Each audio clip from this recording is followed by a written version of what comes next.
Hello and good morning everyone. I welcome you all at Verse IAS. I hope everyone is doing well. So today is 6 May 2024 and we are going to discuss important news and articles from The Hindu newspaper. So let's see what important news we got today to discuss. But before starting the video, for PDF join Telegram channel Eduverse IAS. Link आपको description box में provided है. Make sure video को and तक देखें so that सारी important news आपकी यहाँ पर कवर हो. सो चलिए स्टार्ट करते हैं और देखते हैं आज हमें क्या क्या डिस्कस करना है. Okay, so now in front page ऐसा आर्टिकल नहीं है जो एग्जाम के पर्सपेक्टिव से इंपॉर्टेंट हो. हम नेक्स्ट मूव करते हैं और देखते हैं आज का हमारा पहला आर्टिकल. सो यहाँ पर हम बात करेंगे किसकी, मॉडल कोड ऑफ कंडक्ट की. मॉडल कोड ऑफ कंडक्ट को अगर हम कहते हैं आचार संहिता, ये क्या होते हैं? ये कुछ तरीके के कोड्स होते हैं जो आपकी पॉलिटिकल पार्टीज होती हैं उनको फॉलो करने होते हैं. कुछ कंडक्ट्स होते हैं, कोड ऑफ कंडक्ट्स हैं जो उन्हें क्या करने होते हैं. जब इलेक्शन की डेट आपकी अनाउंस हो जाती है तो फ्रॉम दैट डे उन्हें इन कंडक्ट्स कोड को क्या करना होता है, फॉलो करना होता है.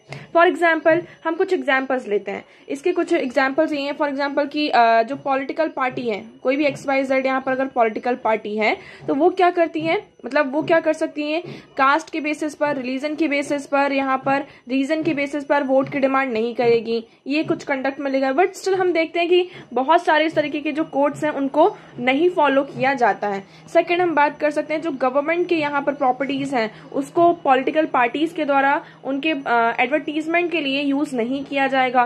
तो कुछ तरीके से यहाँ पर हमने देखा कि कुछ कंडक्ट्स हैं जो इलेक्शन कमीशन ऑफ इंडिया किसके लिए देती है, पॉलिटिकल पार्टीज के लिए देती है, to ensure free and fair election, है ना. क्योंकि यहाँ पर क्या है, अगर कोई भी पॉलिटिकल पार्टी है वो गवर्नमेंट के जो यहाँ पर गवर्नमेंट की चीजें हैं उसको यूज करती है, गवर्नमेंट का पैसा यूज करती है फॉर देयर एडवर्टीजमेंट, यहाँ पर अपना प्रचार प्रसार करने के लिए, रैली निकालने के लिए, तो इससे क्या होगा, क्या आप फ्री एंड फेयर इलेक्शन को कंडक्ट करवा पाएंगे? नहीं. सो इसीलिए यहाँ पर कुछ इस तरीके के कोड्स हैं जिसको हम क्या कहते हैं, मॉडल कोड ऑफ कंडक्ट. पहले हम इस कोड के बारे में समझते हैं, उसके बाद हम इस आर्टिकल में आएंगे, तब आपको ये थोड़ा ज्यादा क्लियर यहाँ पर होगा.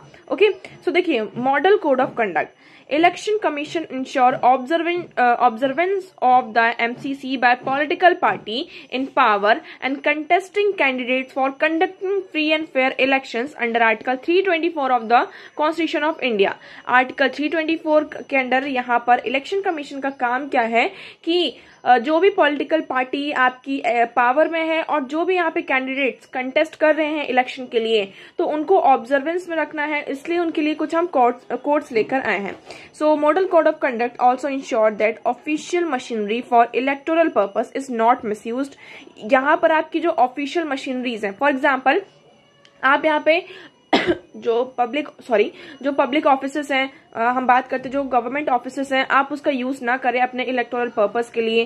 Further it is also ensured that electoral offences, malpractices and corrupt practices are prevented by all means. Okay, model code of conduct की अगर हम बात करते हैं, सो ये आपका कब से इन्फोर्स होता है, from the day of announcement of the election schedule. जब से यहाँ पर इलेक्शन स्केड्यूल का अनाउंसमेंट हो जाता है, फ्रॉम दैट डे आपके जो कोड ऑफ कंडक्ट है वो इन्फोर्स हो जाते हैं. Election commission and is operational till the process of election is completed. और जब तक यहाँ पर इलेक्शन की जो प्रोसेस है वो कंप्लीट नहीं हो जाती है, तब तक ये जो मॉडल कोड ऑफ कंडक्ट है वो आपके यहाँ पर रहते हैं. ओके, आई होप आपको यहाँ पे क्लियर होगा. इस टाइम पर कोई भी गवर्नमेंट पार्टी आपकी कोई भी प्रोमिसेस नहीं कर सकती है ना. कोई भी, for example, the government can not announce any financial grants, promise construction of road and other facilities, and make all ad hoc appointments in government or public undertakings during the time of code is in force. तो जब यहाँ पे code force में रहते हैं तो यहाँ पे कोई न्यू पॉलिसीज का अनाउंसमेंट नहीं होता है ना, कि हम ये योजना लेकर आ रहे हैं, ये पॉलिसी लेकर आ रहे हैं. इलेक्शन की डेट अनाउंस हो गई है, उससे पहले उसके बाद आप कुछ नहीं कर सकते. उससे पहले आपको जो करना है, you can do anything. Okay, but उससे पहले नहीं. इन्फोर्सिबिलिटी की बात करते हैं कि क्या ये अगर हम जो पॉलिटिकल पार्टी है आपका ये जो कोर्ट्स को फॉलो नहीं करती है तो क्या हम कोर्ट में जा सकते हैं? सो नहीं, क्योंकि ये देखेंगे आप, through though the MCC does not have any statutory backing, it has come to acquire strength in the past decade because of its strict enforcement by the election commission.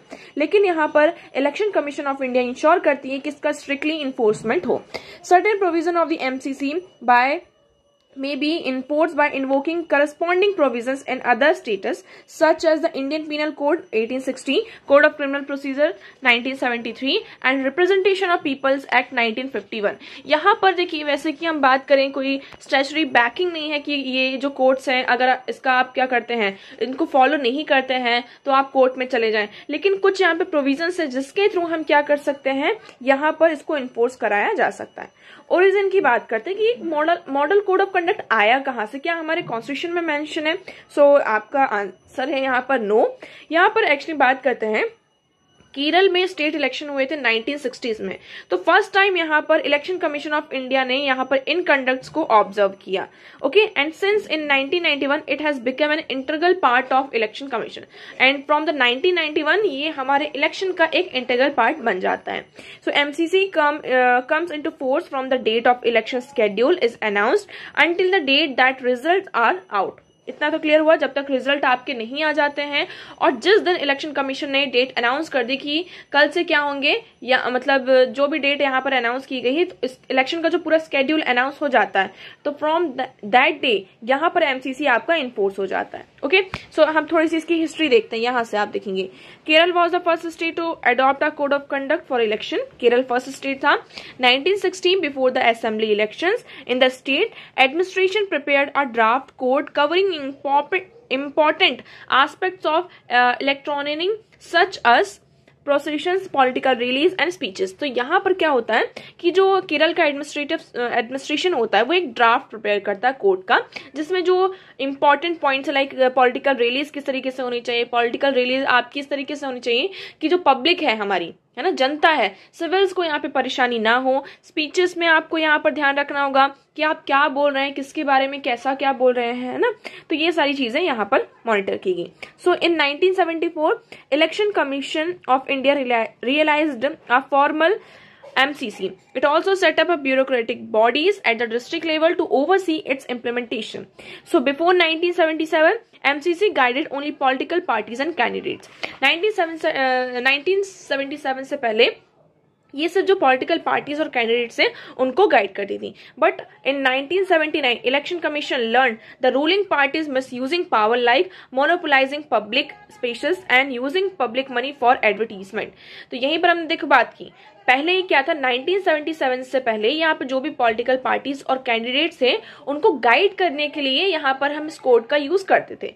But 1979 में इलेक्शन कमीशन को ये realise हुआ कि जो ruling party है, जिस party की यहाँ पर गवर्नमेंट है, वो क्या कर रही है, अपनी पावर का मिसयूज कर रही है।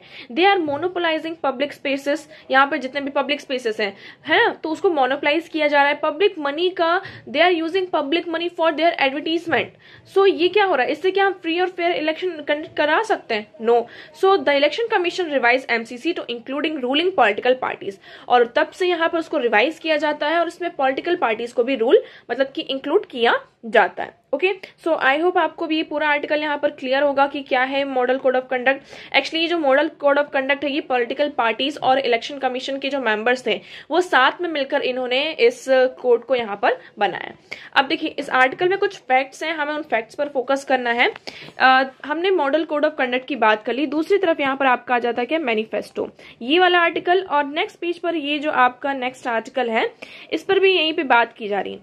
कांग्रेस ने हम बात करते हैं, जो आपकी कांग्रेस पार्टी है, उन्होंने रिसेंटली यहाँ पर उनका जो मैनिफेस्टो रिलीज किया, उस मैनिफेस्टो में वेल्थ रीडिस्ट्रीब्यूशन का ये एक जो वर्ड है रीडिस्ट्रीब्यूशन, ये बहुत ही ज्यादा न्यूज में है और इससे रिलेटेड हमने कई आर्टिकल्स अब तक पढ़ चुके हैं, है ना। सो ये डिस्ट्रीब्यूशन मतलब रीडिस्ट्रीब्यूशन की जो बात की जा रही है, सो हमारे डीपीएसपी में बहुत सारे ऐसे आर्टिकल्स यहाँ पे मेंशन है जो कि ये बताता है कि वेल्थ का एक्यूमुलेशन नहीं होना चाहिए किसी वन पर्सन के पास। पहले हम यहाँ पर कुछ बात करते हैं। ये you will see the contents of the two manifestos. अब एक्चुअली यहाँ पर ये जो आर्टिकल ये बताया जा रहा है कि जो न्याय पत्र जिसको कहा जा रहा है मैनिफेस्टो है, इसमें कांग्रेस पार्टी ने किसकी बात की, रीडिस्ट्रीब्यूशन की बात की, वेल्थ रीडिस्ट्रीब्यूशन की बात की। तो यहाँ पर जो प्राइम मिनिस्टर जी की जो स्पीच थी उन्होंने इसके अगेंस्ट में आर्ग्यूमेंट्स दिए। तो जो कि एक तरीके से क्या हो रहा है, मॉडल कोड ऑफ कंडक्ट में क्या है कि आप किसी दूसरी पॉलिटिकल पार्टी के बारे में भला बुरा नहीं बोल सकते हैं, है ना। तो इसमें यही बताया जा रहा है कि जो मॉडल कोड ऑफ कंडक्ट है इसका क्या हो रहा है यहाँ पर, मतलब कि इसको प्रॉपर्ली यूज नहीं किया जा रहा है। Okay, so here you will see the Congress in its manifesto titled Nyay Patra has listed out the various issues facing the country and has declared its aim and objectives in dealing with them if voted to power. Okay, the manifesto cover diverse topics such as equity, religious, linguistic minorities, senior citizens, person with disabilities, LGBTQIA+, health, youth, education, sports, women's empowerment, farmer, workers, art, culture, heritage, etc., etc. Okay, so under the head wealth, अब इसमें एक जो आपका heading थी वो क्या था, wealth. The manifesto says wealth and wealth creation are the goal of any businesses. यहाँ पर जो बिजनेसेस होते हैं उनका काम क्या होता है, उनका गोल क्या होता है कि उनको वेल्थ को क्रिएट करना है। So the Congress is committed to rapid growth and generation of wealth. तो यहाँ पर कांग्रेस पार्टी क्या अपने आप को कमिट करती है कि वो वेल्थ की जनरेशन में यहाँ पर पूरा कमिटमेंट दे रही है। So we have to set a target of doubling the GDP in the next 10 years. Under welfare, it says welfare of all the goal of all work and creation of wealth. Under Congress government, the welfare of poor will be the first charge of all government resources. तो यहाँ पर उन्होंने ये भी कहा कि जो हम वेलफेयर की बात करते हैं तो सबसे पहले यहाँ पे किसका वेलफेयर होगा, गरीबों का होगा। ऑब्वियस सी बात है, यहाँ पर ये सारी चीजें यहाँ पर की जाएंगी। अब ये इतना आपको डिटेलिंग में नहीं जाने की जरूरत है। अब हम बात करते हैं किसकी, देखिए the manifesto echoes the preamble of the constitution. यहाँ पर प्रीएम्बल ऑफ द कॉन्स्टिट्यूशन की भी बात की गई है। ओके, कि हमारे प्रीएम्बल में क्या क्या है। सो प्रॉमिस किया गया India into a sovereign socialist and secular democratic country, हमारी republic to secure all its citizen, justice, social, economic, यहाँ पर ये पूरा हमारा प्रीएम्बल है। ठीक है, so equality of status and opportunity, यहाँ पे क्या बताया गया, equality of status and opportunity. So the Supreme Court has declared that preamble is a basic structure of the constitution. ये भी कहा गया कि प्रीएम्बल हमारा क्या है, बेसिक स्ट्रक्चर है कॉन्स्टिट्यूशन का। Okay, so article 39 of the constitution. अब देखिए ये डायरेक्ट आर्टिकल आपके न्यूज़पेपर में आ रहे हैं, सो आप इसकी इंपॉर्टेंस समझ सकते हैं कि डीपीएसपी हमारे लिए कितने ज्यादा आज के टाइम पे अभी के लिए इंपॉर्टेंट हो चुके हैं।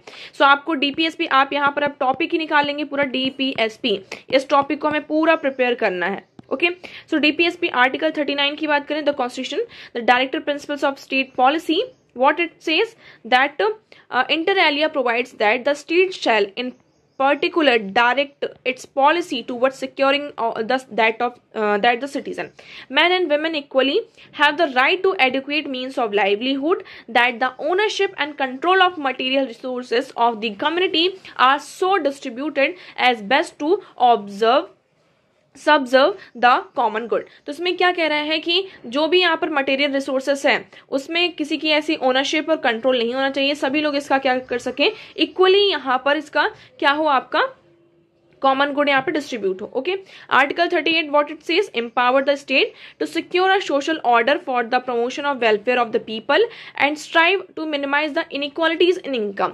ये भी क्या कह रहा है, आर्टिकल 38 स्टेट को एम्पावर करता है कि आपका जो वेलफेयर का प्रमोशन ऐसा होना चाहिए और साथ साथ यहाँ पर जो इनकम की इनइक्वालिटीज है इसे आपको मिनिमाइज करना है। Then here you will see and endeavor to eliminate the inequalities in status, facilities and opportunities.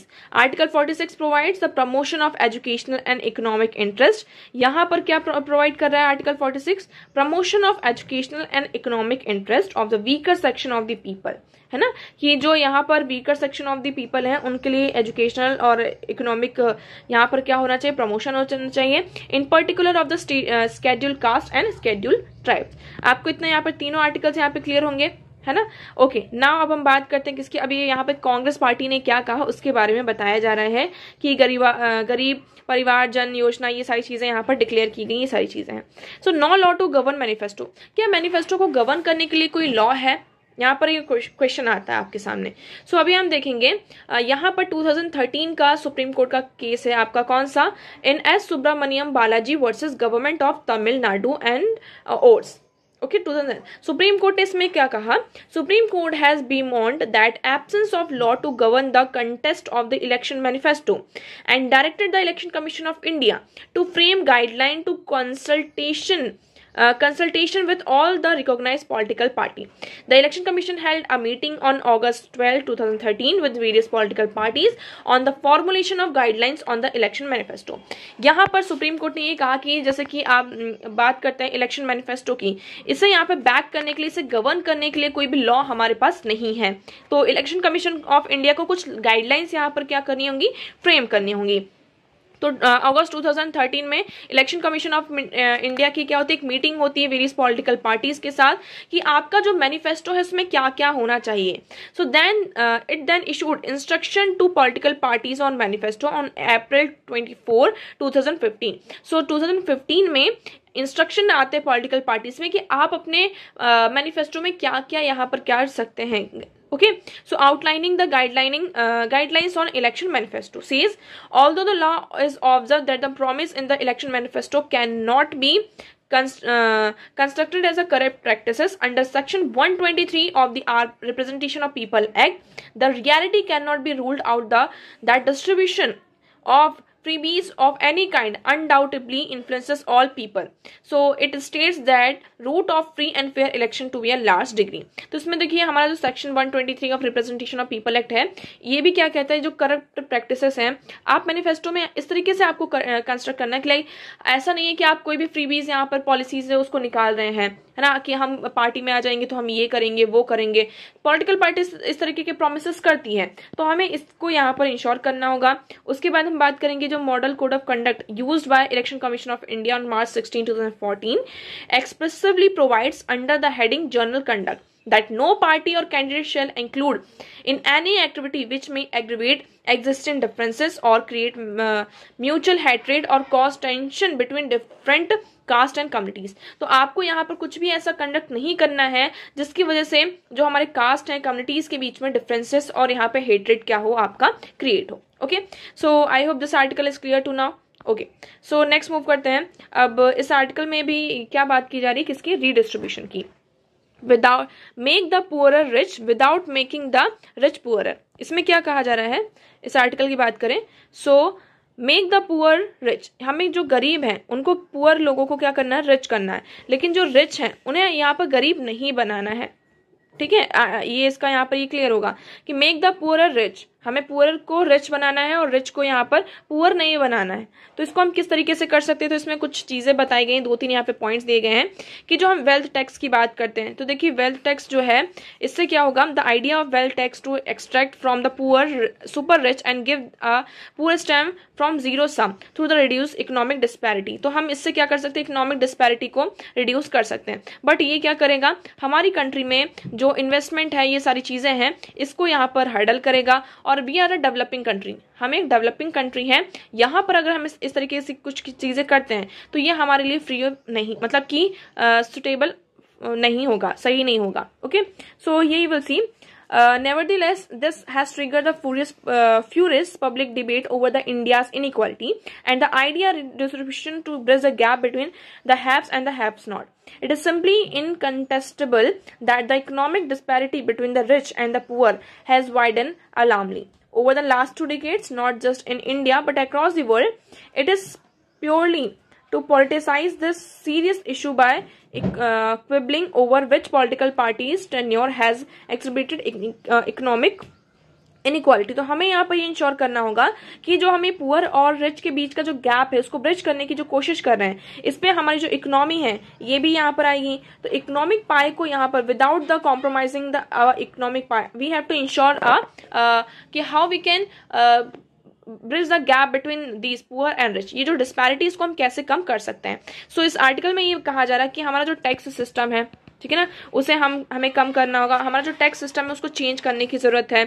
इससे हम क्या कर सकते हैं, जो हम ये टैक्स लगाने की बात करते हैं कि जीएसटी वगैरह है, ये सारी चीजें हैं, कि हमने ये देखा कि मिडिल क्लास में क्या होता है कि अगर 100% यहाँ पे टैक्स आ रहा है तो उस 100% रुपीज में से 64 जो रुपीज है वो आपका इनडायरेक्ट टैक्स और मिडिल क्लास से आ रहा है। सिर्फ यहाँ पर आपका 36 रुपीज जो है वो आपके रिच जो कॉर्पोरेट्स हैं वो यहाँ पर उनका कॉन्ट्रीब्यूशन होता है। तो हमारा जो टैक्स सिस्टम है उसको हमें चेंज करने की जरूरत है। तो ये यहाँ पे जो कांग्रेस पार्टी का जो मैनिफेस्टो था रीडिस्ट्रीब्यूशन वेल्थ इस टॉपिक के अंदर, उसी के रिगार्डिंग ये पूरा आर्टिकल है। नेक्स्ट मूव करते हैं। नेक्स्ट आर्टिकल इज PMJAY, प्रधानमंत्री हम किसकी बात करें यहाँ पे? आयुष्मान भारत प्रधानमंत्री जन आरोग्य योजना की। Did not reduce patients health expenses Chhattisgarh study.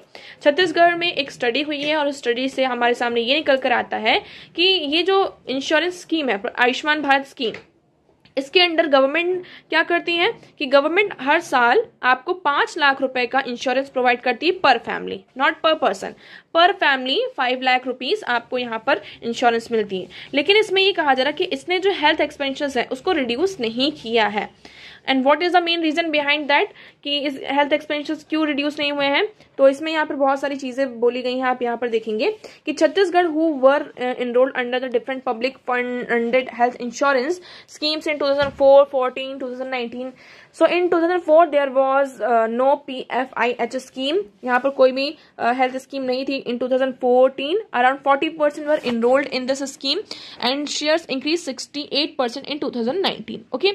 फिर आपकी 2018 में क्या आती है? एक न्यू स्कीम लॉन्च होती है जिसका नाम है प्रधानमंत्री जन आरोग्य योजना। ओके, ये फुली लॉन्च होती है। इसमें स्टेट गवर्नमेंट्स और मतलब कि फुली आपकी यहाँ पर गवर्नमेंट के द्वारा आपको क्या किया जाता है? पूरा इंश्योरेंस प्रोवाइड किया जाता है। बट हमने यहाँ पर ये देखा कि कई बार क्या होता है, कभी कभी अभी भी जो आपकी मिडिल क्लास है, मिडिल क्लास का इसमें सबसे बड़ा इशू है कि उनको आउट ऑफ पॉकेट एक्सपेंडिचर करना ही पड़ रहा है। क्योंकि देखिए हायर क्लास की बात करते हैं, जो रिच हैं वो तो यहाँ पर इन एक्सपेंसेस को होल्ड कर सकते हैं, ठीक है, उनके पास तो इतने पैसे कि हाँ ठीक है वो एक्सपेंसेस को होल्ड कर सकते हैं। फिर कौन से आते हैं आपके लोअर क्लास के? लोअर क्लास के लिए यहाँ पे स्कीम आ गई। बचता कौन है आपका? Middle class. मिडिल क्लास यहाँ पे सबसे बड़े नंबर पर हैं और उन्हें आउट ऑफ पॉकेट एक्सपेंडिचर यहाँ पे करना पड़ता है। कई बार हॉस्पिटल का इतना ज़्यादा खर्चा हो जाता है, डबल पे डबल यहाँ पे चार्जेस होते हैं। आप यहाँ पर देखिए share of hospitalisation which resulted in the catastrophic health expenditure and with the out of pocket expenditure incurred about 25% of the patient's annual expenditure. The share of such patients remained similar among those who were enrolled in प्रधानमंत्री Jan Arogya Yojana and those who did not. तो इसमें ये कहा जा रहा है कि ये जो आउट ऑफ पॉकेट एक्सपेंडिचर है, जिन लोगों ने इनरोल किया है नहीं किया है, सबका यहाँ पर 25% से भी ज्यादा जा रहा है। ओके, अब हम स्कीम के बारे में देख लेते हैं। ये स्कीम क्या है आप सभी को बता दिया जाए। सो वर्ल्ड की लार्जेस्ट हेल्थ इंश्योरेंस आपकी fully financed by the government, launched in 2018। हमने इसको कई बार पढ़ा है, 18 में लॉन्च हुआ है। इसमें पर फैमिली को 5 लाख रुपीज का क्या होता है? इंश्योरेंस प्रोवाइड किया जाता है। ठीक है, सो इसमें आप क्या कर सकते हैं? जो सेकेंडरी केयर है which does not involve super specialist, और जो टर्शरी केयर है जिसमें सुपर स्पेशलिस्ट की हमें जरूरत होती है, दोनों को इसमें इंक्लूड किया गया है। ये हेल्थ बेनिफिट्स आपको surgery, medical, day care treatment, cost of medicine, diagnostics, ये सारे बेनिफिट्स प्रोवाइड करता है। ओके, आई होप आपको ये क्लियर है। नाउ नेक्स्ट मूव करते हैं। So the next article is India has stringent norms for pesticides residues limits centre. अभी यहाँ पर एक्चुअली हुआ है क्या है आप देखेंगे, हम यहाँ पर बात करते हैं किसकी?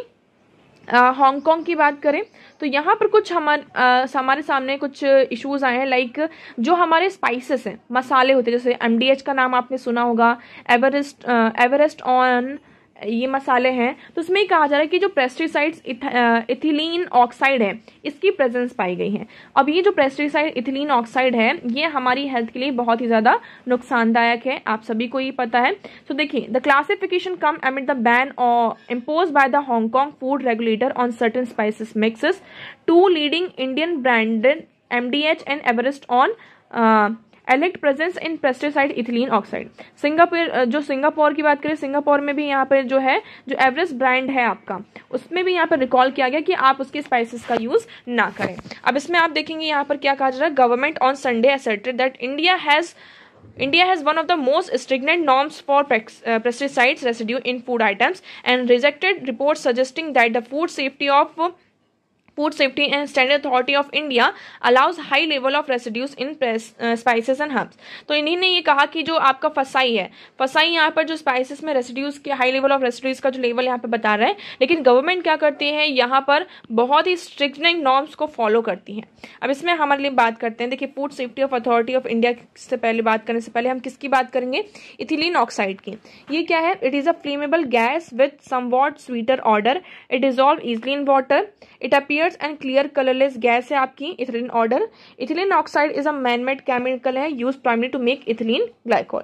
एप्लीकेशन की बात करें, आज small amount less than 1% is use to control insect in some stored agriculture products and very small amount is use in hospitals to sterilise medical equipments and supplements. तो इसमें क्या होता है, ये इसका जो मेनली काम है इंसेक्ट्स को कंट्रोल करने के लिए किया जाता है। अब इंसेक्ट को कंट्रोल करें मतलब कि हम इसको पेस्टिसाइड्स में भी यूज करते होंगे, है ना। आपके जो पेस्टिसाइड्स हैं जो पेट्स वगैरह होते हैं एग्रीकल्चर प्रोडक्ट्स में भी यहाँ पर यूज किया जाता है, जिससे कि उसमें हम जो इंसेक्ट्स उसको कंट्रोल कर सकें। अब ये क्या होता है, इसका हेल्थ में क्या इम्पैक्ट होता है, it mainly impact human central nervous system, depression and irritation of the eye and mucous membranes. Chronic exposure to ethylene oxides in humans can cause irritation of the eye, skin, nose, throat and lungs and damage to the brain and nervous system. ये क्या कर सकता है, हमारा जो nerve system है इसको damage कर सकता है and in eye, skin, nose, throat, lungs में भी यहाँ पर इरिटेशन कॉज कर सकता है। इसलिए यहाँ पर और स्पाइसेस में ये कुछ पाया गया है जिसकी वजह से हांगकांग और सिंगापुर ने MDH और जो एवरेस्ट के ब्रांड के जो मसाले हैं, स्पाइसेस हैं, उसको यहाँ पे बैन कर दिया है। ओके, सो अभी ये पूरी न्यूज़ है, आप यहाँ पर न्यूज़ देख सकते हैं कैसा क्या है। अब हम फसाई के बारे में बात कर लेते हैं कि food safety and standard authority of India क्या है। So it is an autonomous body establish under the ministry of health and family welfare, government of India.